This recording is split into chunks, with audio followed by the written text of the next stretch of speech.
Welcome back everyone to another NRG, and this time we go to the ZX Spectrum, and of course a bit of Dizzy, because this game, well, we haven't mentioned this game, and it came out over 4 months ago now, so better talk about wonderful Dizzy.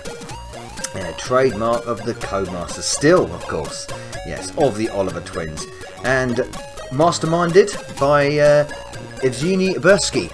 And the team that brought us the very fantastic remake on the Spectrum of Crystal Kingdom Dizzy in 2017. And the Oliver twins were so impressed by this that they commissioned them to basically program and graphically design and acoustically design a brand new Dizzy game, the first official Dizzy game on the Spectrum in 28 years by the Oliver twins. This is actually designed by the Oliver twins completely. This coincided with the development of the Spectrum Next as well, which is no coincidence, to be honest, because I was there when they announced this. They announced this at a Play Blackpool, and I was there. I was in the audience watching the presentation when this was announced, and it seems so many years ago now. It feels like it was 3 years ago. It probably isn't that long, but it feels like it. Anyway, the game finally got released in December 2020, and here it is. It's rather nice indeed. Typical Dizzy, certainly is, with a few differences. It's expanded, should we say. So here we go, straight off, and as you can see, we're really going into sort of the world of Spectrum here, just deliberately doing in the black and white, by the way. If you don't understand, because this is based off, of course, off the wonderful Wizard of Oz, the Wizard of Oz series, the Yellow Brick Road and all that business, and so using lifted tropes and ideas and storyline plots from that classic story, much like other Dizzy games have done in the past, for example Alice in Wonderland, you know the business. And it's good fun. Dizzy looking very Indiana Jones Diz, it seems. He does move slightly differently. The movement of Dizzy in this, especially the way he walks, is more reminiscent of Seymour in the Seymour games that came from Codemasters and Big Red as well. Very reminiscent of that in the way he moves like that. But the jumping mechanic is faithful and remains pretty much the same, as does his little jiggling on the spot, which is always good to see. Very colourful this is, and deliberately playing on the Spectrum. There we go. You can see the joke there. Very deliberately playing on the Spectrum's limitations when it comes to attribute clash. Deliberately doing that, not even trying to avoid it. Why not? You know, because it's a famous trope of the Spectrum anyway. So let's celebrate it, I guess. As an Amstrad fan, I get it, but I'd rather not have the attribute clash. Hey ho, let's hope some lovely guy comes along and programs a version of this for the Amstrad, because I would love that. Anyway, it is very colourful, very, very Dizzy. I do like some of the effects that they've done, to be honest, with some of the backgrounds and the foregrounds as well. There's an extra level of depth to this Dizzy game, which I like, I very much enjoy. It's generally the same sort of format as all Dizzy games prior to this. Pick up objects, solve the puzzles, interact with the characters around you. Generally the same kind of affair going on here, but it is a big-ish game. It will take you a fair while to work out all the puzzles and get through. As you can see, the carrying mechanic, the menu system there, is very similar to the menu systems that were used from Fantasy World, Magic Land, all the way up until the later Dizzy games, on the 8-bits of course. So this is the first official 8-bit game on the 8-bit home computer version, should I say, of Dizzy for a long time. Of course, we've had, Mystery World Dizzy and we've had Wonderland Dizzy, but they were, on the other systems. They were on the NES, for example. This is a Spectrum game from the ground up. Like I said, I would love to see an Amstrad version.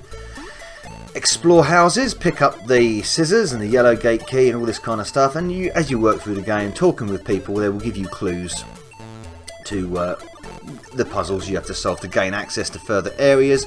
You've got to keep your energy level up, which is a nice little added. That's the sort of thing they added from the later Dizzy games, like Magic Land, for example, and Prince of the Yoke Folk.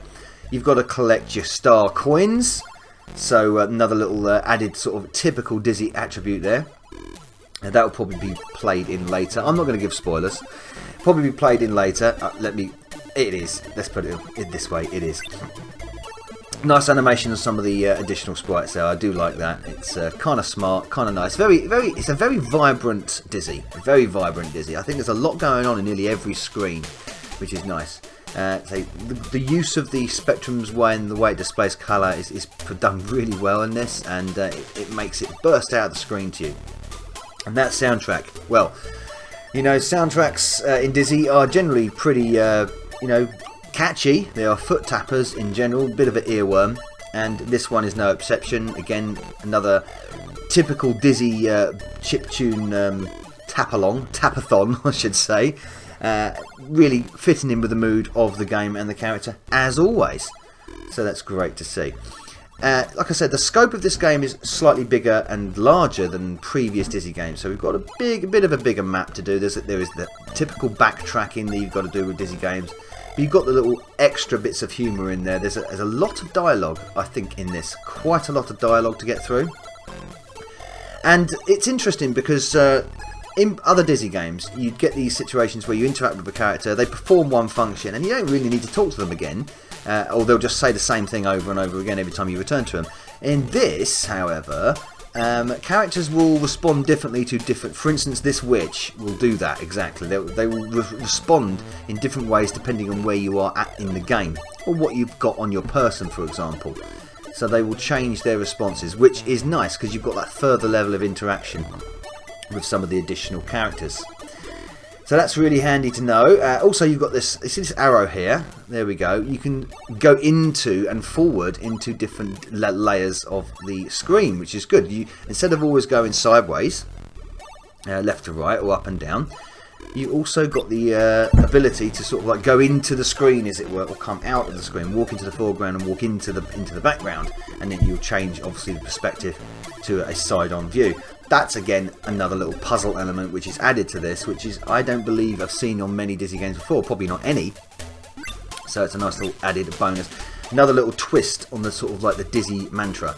Also climbing, you've got climbing in this as well. That you've seen that in previous Dizzy games, but never. I can't remember any on the 8-bits that did that in this manner. Saw them on the consoles, of course. And the same with the doors. You've seen them on Dizzy as well. Yes, so it's an extensive game. It'll keep you busy for a while, and it'll keep you entertained. It really will, because there's plenty to do and lots of humour and fun going on. And you know, spot all the references to the Wizard of Oz, because there's plenty of them. And it's a really, really good job done by the team that have developed this. Excellent stuff, and of course designed by the Oliver twins. You can actually feel that DNA in it. You can actually feel that DNA in it. So it's a great addition to the Dizzy Games franchise, especially on the 8-bits, in this case the Spectrum. So the reason why Crystal Kingdom was remade is because it was never sort of held up in high esteem along with some of the other classics back in the day, such as the Treasure Islands and the fantasy worlds of the series. However, this one you can quite happily stick in the genre of them sort of classics, definitely, because it's right up there in terms of quality, size, scope, new little additions. Yes, definitely. It's a really, really good game. And like I said, I'll say it again, I want it to come out on the Amstrad, I really do. I'd love to see it on that. Yeah, it's really good. It was a long time coming. 2020, it seems strange to say a new Dizzy game being released that's on the Spectrum of all things. And of course, you don't really, you know, you can get this, I believe you can get this as hardware. I'm not sure as actual software, I'm not sure about that, but I know that you can play it for free at yokevote.com. You can go and play it on it via your web browser, or you can just download the ROM and play it via a Spectrum emulator, Spectaculator or Fuse or something like that. And I'm sure you'll be able to get it working on the Spectrum Next in some shape or fashion. I don't have a Spectrum Next, and I don't have much experience about it. So there we go. So that's it. Wonderful Dizzy on the ZX Spectrum. An excellent addition to the series by and large. just fantastic, a fantastic game. I wouldn't say it was fantastic, Dizzy, because that's another game entirely, isn't it? But yeah, go to yokefolk.com and check it out if you want to give it a go. And like I say, it's very approachable for actually new fans to the series, as players to the series as well, not just fans. It's something that you can really get your teeth into if you want to experience Dizzy for the first time. Why not? I mean, I did years ago, and I never regret it. I always like my bit of platforming egg. So I recommend you should too as well. Thanks for listening, and thanks for watching, and I'm stumbling over my words a bit on this one. Bit excited over the game, really. Novabug, out. Hey, Novabug here. I do hope you enjoyed this video. Please support the channel by liking and commenting, and of course subscribing if you haven't already done.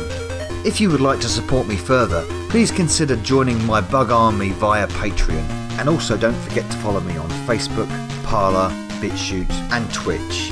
And a salute to my bug army generals Sam M, Sweet Nanak, Pete Walker and Craig Harrison. Thank you everyone for supporting me. Novabug, out.